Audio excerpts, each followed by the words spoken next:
Vin să mai dau un răspuns la o altă întrebare.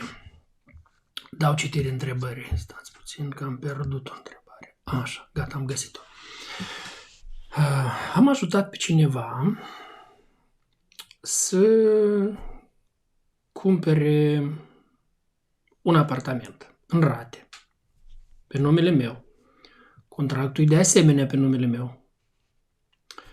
După ce am făcut asta, mi-am dat seama că am făcut o greșeală făcând lucrul acesta.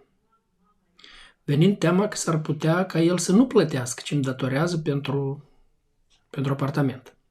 Eu plătesc ratele lună de lună în prezent. El spune că îmi va da banii toți în 4 luni.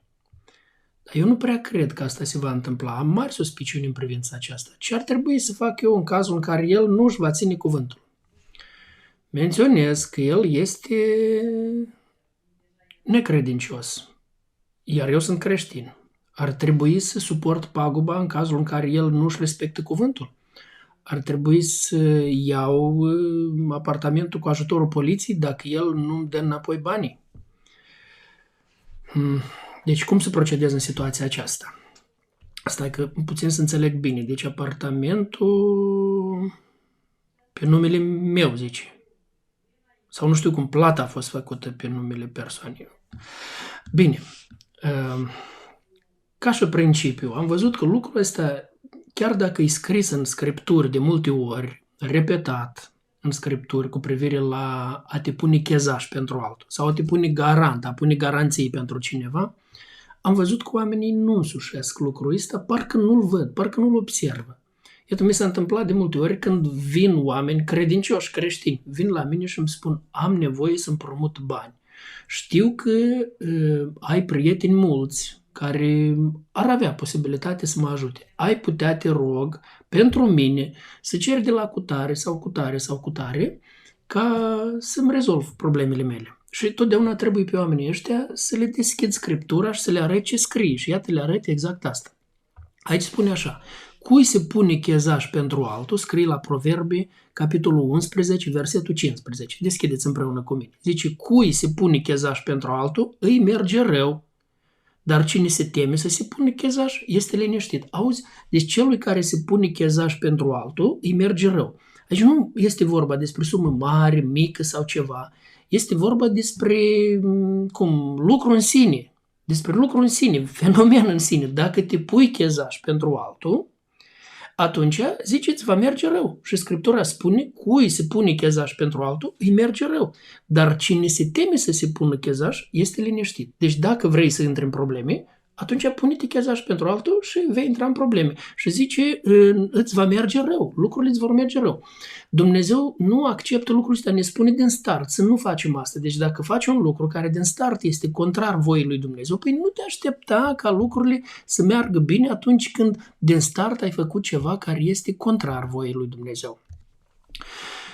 Într-un alt verset, tot aici, la Cartea Proverbelor, spune la capitolul 17, versetul 18, zice așa, omul fără minte dă chezășie, se pune chezaș pentru aproapele său. Auzi, deci zice, dacă faci asta, atunci ești fără minte. Și eu exact așa le spun la oamenii care vin la mine, le deschid versetele astea să le arăt. Deci cum? Tu vii să mă îndemni ca noi să facem un lucru care este contrar Bibliei. Din start Biblia ne spune că bine nu va ieși de aici. Zice, îmi va merge rău mie, posibil îți va merge rău și ție. Apoi zice, ne vom pierde liniștea, nu voi avea liniște, nu vei avea tu liniște.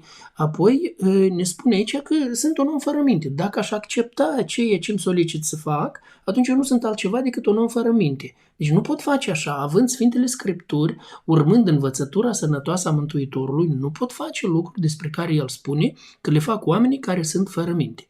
La Proverbe, capitolul 22, versetele 26 și 27 spune așa, nu fi printre cei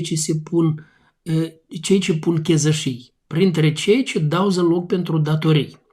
Căci dacă n-ai cu ce să plătești, pentru ce ai voie să ți se ia patul de sub tine? Auzi, zici, dacă tu n-ai cu ce să plătești, de ce te pui tu zăloc pentru alții? Deci când vine un om la mine și el zice, du-te la cutare și că am nevoie de suma cutare, roagă-l pentru el. Nu, îi spun, nu mă voi duce nicăieri, nu mă duc să fac asta.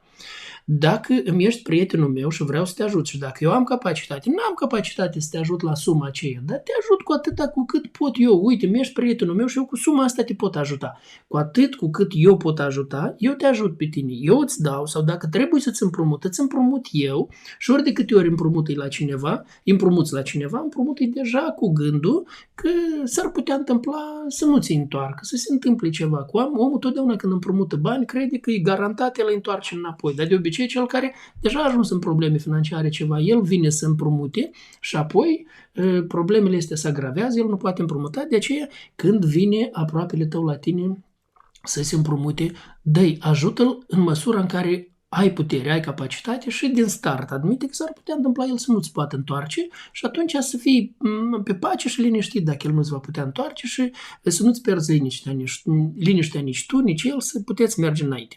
Deci, dar nu fă asta, zice, nu fi printre cei ce pun chezășii, pentru că, zice, dacă n-ai cu ce să plătești, pentru ce ai voit să ia patul de sub tine? Auzi? Zice, pe de o parte ți-a spus acolo că îți vei pierde liniștea, spune că ești un om fără minte dacă faci așa, dacă te pui chezaș mai mult, zice, ți se va lua patul de sub tine. Tu, celui care te-ai pus chezaș. Deci, vezi, ești în situația în care banca poate veni să-ți ia ție, pentru că tu te-ai pus chezaș. Deci nu fă asta. La Proverbii, capitolul 6, este exact răspunsul la întrebarea care mi-ați dat-o, că acum deja înțeleg, ați făcut asta. V-ați pus chezaș și acum nu știți, v-ați pus garant, ați dat garanții pentru cineva și acum nu știți cum să procedați. Ei, zice așa aici, fiule, dacă te-ai pus chezaș pentru aproapele tău, dacă te-ai prins pentru altul, citesc de la Proverbii, capitolul 6, de la versetul 1. Deci dacă te-ai pus, dacă deja s-a întâmplat, lucru care la dumneavoastră deja s-a întâmplat, dacă te-ai pus chezaș pentru altul, pentru aproapele tău, dacă ești legat prin făgăduința gurii tale, dacă ești prins de cuvintele gurii tale, fă totuși lucrul acesta, zice fiule. Dezleagă-te. Asta-i. Aia trebuie să faci acum. Dezleagă-te, căci ai căzut în mâna aproapelui tău. De aceea, du-te, aruncă-te cu fața la pământ și stăruiește de el. Nu da somn ochilor tăi, nici a țipirii pleoapelor tale. Scapă din mâna lui cum scapă căprioara din mâna vânătorului și ca pasărea din mâna păsărarului. Deci caută repede să rezolvi lucrul acesta. Eu înțeleg că, da, plus că mai este aici un verset care spune așa. Bun, eu înțeleg că deja ați făcut acolo înțelegere că el îți întoarce până în aprilie. Dacă ați vorbit așa până în aprilie trebuie să ții cuvântul, pentru că este un alt verset la Proverbii, capitolul 15, versetul 4, spune așa. Zice, el, Dumnezeu, privește cu dispreț pe cel nu Dumnezeu, aici vorbește despre omul care va locui în cortul sfânt al lui Dumnezeu, cel neprihănit. Îi dă portretul celui sfânt, omului neprihănit și spune că omul acesta neprihănit, el privește cu dispreț pe cel vrednic de disprețuit, dar cinstește pe cei ce se tem de Domnul și el nu-și ia vorba înapoi dacă face un jurământ în paguba lui. Ei, ați făcut o promisiune că până în luna aprilie, sau până în luna aceea care este acolo, nu știu, până în martie, cât o fi acolo, iunie, nu știu, până în ce lună dumneavoastră ați făcut promisiunea că până atunci el vă întoarce banii. Bun. Deci s-ar putea întâmpla, ratele astea, el să vi le întoarcă. Dar acum ce trebuie să faceți? Trebuie să mergeți, să faceți o înțelegere. Bun, ai zis până în aprilie mergi, dar dacă în aprilie nu, trebuie să știm ce facem. Dacă până în aprilie nu poți întoarce, atunci apartamentul acela îți revine ție, celui care te-ai pus chezaș, sau îl dăm la bancă, sau ce facem? Banca vine și ia apartamentul acela pentru că nu pot merge mai departe pe asta. Deci trebuie bine să găsiți soluții normale, cum ieșiți din toată